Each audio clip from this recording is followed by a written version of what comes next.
Welcome 9th class students. 9वीं कक्षा के बच्चों का स्वागत है। बच्चों, आज जो हमारा वीडियो है वो आपका नंबर सिस्टम संख्या पद्धति के ऊपर रहेगा, जो कि आपका यूनिट 1 है आपकी एक्स बुक्स का। तो आज इस नंबर सिस्टम में हम जो संख्या पद्धति है उसमें किस प्रकार कितने नंबर्स होते हैं उनके बारे में हम जानेंगे। तो सबसे पहले हमारा जो होता है वो प्राकृतिक संख्या, नेचुरल नंबर्स। तो जितना भी नंबर सिस्टम है, संख्या पद्धति है, उसमें सबसे पहले हम क्या जानेंगे, हम जानेंगे कि प्राकृतिक संख्या क्या होती है, संख्याओं का शुरुआत कब से हुई है और कैसे हमने गिनना शुरू किया। तो सबसे पहले जो हमारे पूर्वज रहे हैं उन्होंने काउंटिंग नंबर्स जो गिनती जो शुरू की है, अर्थात उन्होंने गिनना शुरू किया हुआ है, वो कब से किया हुआ है। तो उन्होंने सबसे पहले जो भी नंबर उन्होंने गिनना शुरू किया किसी भी चीज को, वस्तुओं को, तो वो कहलाएगा प्राकृतिक संख्याएं। प्राकृतिक संख्याएं जिन्हें हम नेचुरल नंबर कहेंगे।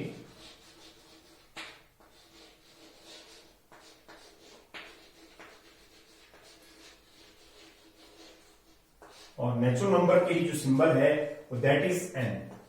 एन के द्वारा हम इन्हें डिनोट करते हैं, अर्थात दर्शाते हैं, निरूपित करते हैं। तो एन प्राकृतिक संख्याएं कौन सी होती हैं?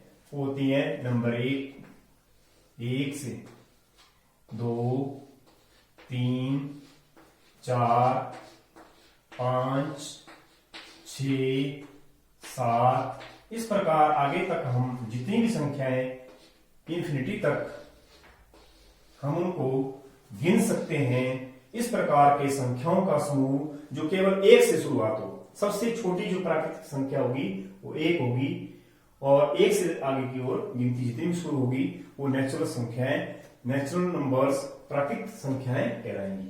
नंबर 2 पूर्ण संख्याएं।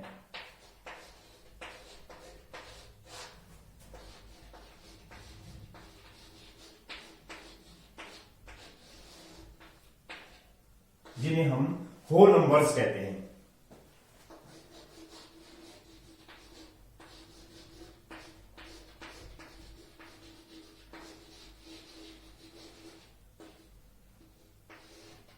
और इनको डिनोट करने का, निरूपित करने का, दर्शाने का जो सिंबल है, संकेत है, वो है W।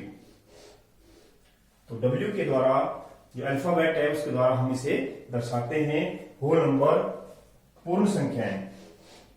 तो ध्यान देने की वाली बात है कि पूर्ण संख्याएं कहां से शुरू होंगी? वो शून्य से शुरू होती है। 1, 2, 3, 4, 5, 6, 7, 8, इस तरह आगे तक, अनंत तक, जहां तक संख्या जा सकती है वहां तक हम इन्हें गिन सकते हैं। उन संख्याओं को हम क्या कहेंगे? पूर्ण संख्याएं, होल नंबर्स कहेंगे। और सबसे यहां पे प्रश्न कि सबसे छोटा जो होल नंबर है वो 0 है। शून्य जो है वो सबसे छोटी पूर्ण संख्या है, और एक जो है वो सबसे प्राकृतिक संख्या, नेचुरल नंबर, जो सबसे स्मॉलेस्ट नेचुरल नंबर है वो 1 है। तीसरा पूर्णांक।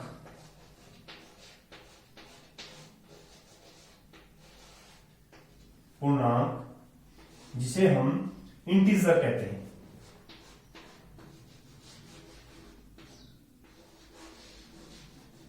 इंटीजर्स, और इंटीजर को दर्शाने का जो गणित में जो संकेत है वो जेड के द्वारा हम इन्हें दर्शाते हैं। तो जेड में संख्या का कौन सा समूह होगा? वो ध्यान देने वाली बात है। ऐसी संख्याएं जिनमें धनात्मक पॉजिटिव नंबर्स, ऋणात्मक नेगेटिव नंबर्स और 0, तीनों तरह की जो तीनों संख्याओं का समूह होगा वो इस प्रकार, जिसमें शून्य सम्मिलित होगी। शून्य के बाद हमारे पास 1, 2, 3, 4, 5 और जितनी भी धनात्मक संख्या है आगे तक, और शून्य से पीछे -1, -2, -3 और -4 और इससे पीछे की ओर। अर्थात जो पूर्णांक हैं, इंटीजर हैं, उनमें पॉजिटिव नंबर्स,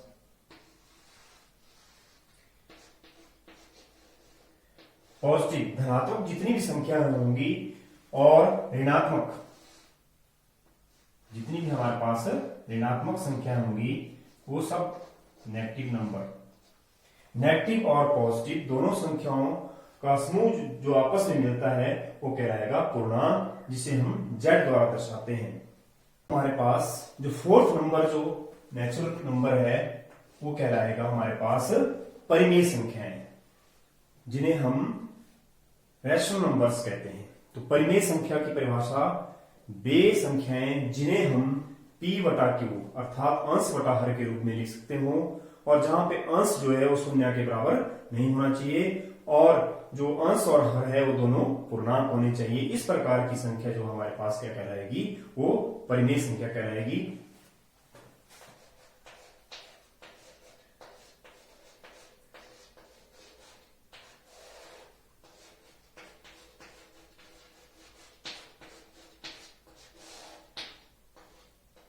परिमेय संख्याएं रैशनल नंबर्स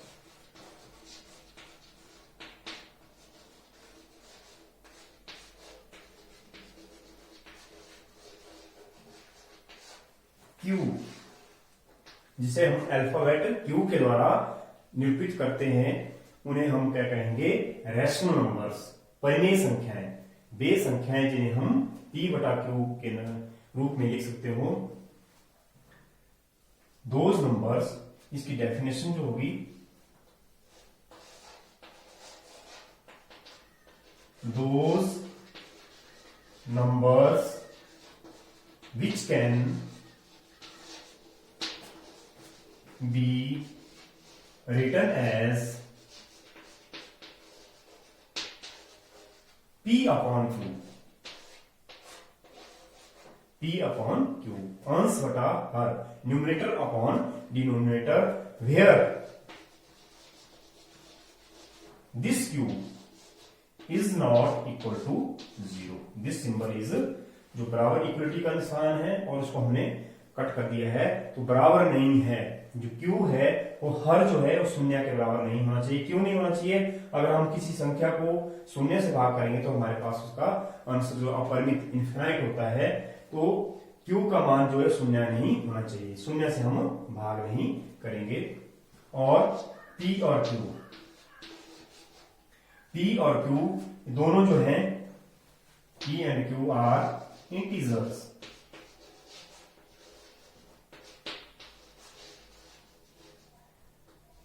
दोनों जो हैं वो इंटीजर होने चाहिए। जैसे फॉर एग्जांपल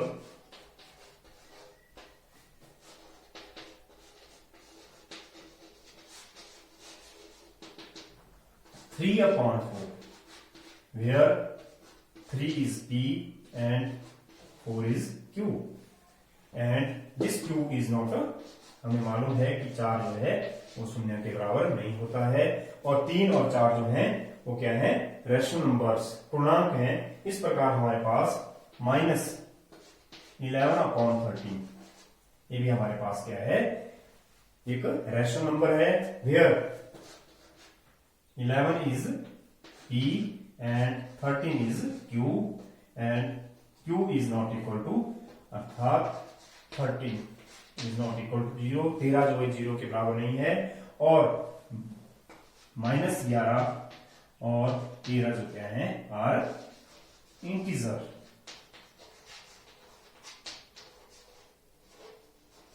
तो इस प्रकार हमारे पास परिमेय संख्या की परिभाषा जो आपकी 9th क्लास में स्टार्ट होती है, वो हमारे पास जो 5th जो नंबर है, जो अपरिमेय संख्या है, इररेशनल नंबर है। तो सबसे पहले हमारे पास प्राकृतिक संख्या थी, नेचुरल नंबर, उसके बाद हमारे पास पूर्ण संख्या है, होल नंबर, थर्ड हमने पढ़ी इंटीजर, फोर्थ हमने पढ़ी परिमेय संख्या। अब जो 5th नंबर है वो है अपरिमेय संख्याएं, इररेशनल नंबर्स हैं। तो इसकी definition, those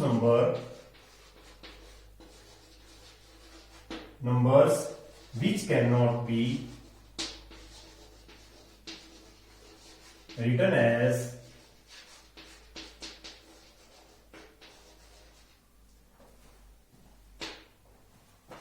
P upon Q, where Q is not equal to 0 and P and Q are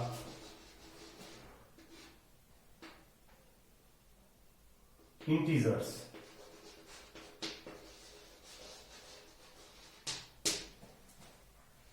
For example,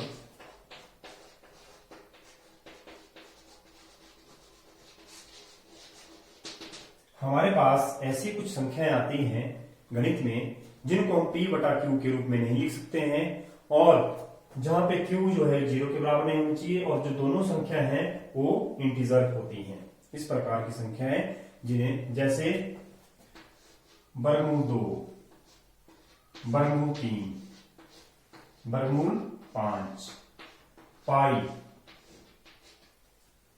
उसके बाद हमारे पास जो रिपीटिंग नंबर्स हैं जैसे 0.101, 111, फिर 101, फिर 111, इस प्रकार के नंबर जिनका डिवाइड, जिनको हम भाग करें और वो अनंत तक चलते रहें मगर उनका भाग जो खत्म ना हो, जो अशांत आवर्ती हो, वो नॉन टर्मिनेटिंग टर्म्स हो, इस प्रकार की संख्याएं हमारे पास क्या कहलाती हैं? अपरिमेय संख्याएं, इर्रेशनल नंबर्स कहलाते हैं। Thank you.